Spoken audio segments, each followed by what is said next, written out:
The bright steps of Dullon Hill. In the town of Dullon Hill, everything was the color of a rainy Tuesday. The clouds were gray, the houses were gray, and even the puddles looked like spilled ink. Young Pip walked the cobblestones with nothing but thin, tattered bandages wrapped around her cold toes, searching for any scrap of warmth. While poking through a muddy gutter for a lost copper, Pip saw a flicker of something impossible.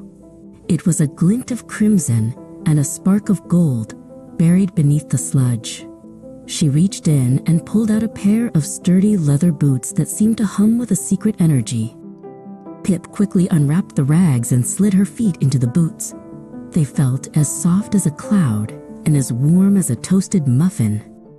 Suddenly, her feet gave a little twitch, then a wiggle, and before she knew it, the boots were pulling her into a merry, bouncing skip. The magic didn't stop at the warmth. Everywhere Pip's red boots touched the gray clay of the ground, vibrant moss and tiny, hand-molded wildflowers began to sprout. She left a trail of emerald green and sunny yellow behind her as she moved toward the saddest part of town. She arrived at the workshop of Gola, the lonely clockmaker. He sat slumped over a workbench that was piled high with silent gears and rusted springs. Gola hadn't heard a clock tick or a bird sing in a very long time, and his world was the grayest of all. Pip began to dance. Her boots tapped against the floor with a sound like rhythmic laughter. Gola looked up, his eyes widening as the red boots spun and twirled. With every tap, a spark of golden light flew from Pip's heels and landed on the dusty clocks. As Pip danced, the magic took hold. Gola's clocks began to tick, tock, and chime in a beautiful, clattering symphony.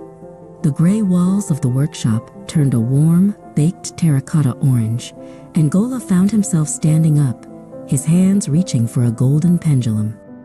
Pip realized the shoes were a gift meant to be shared. She ran out to the town square where the villagers stood huddled in their drab coats. They were frozen by the chill of a winter that never seemed to end, their faces cast downward at the cold gray earth. She invited a small boy named Leo to reach out and touch the golden laces.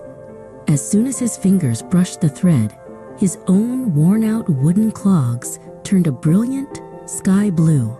Pip laughed and took his hand, and together they began to skip through the crowd.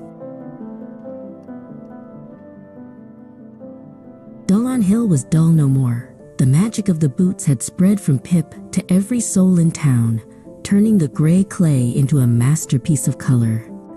Pip still wore her red boots, but now she walked on streets of gold and green, knowing that a single step in kindness can change the world.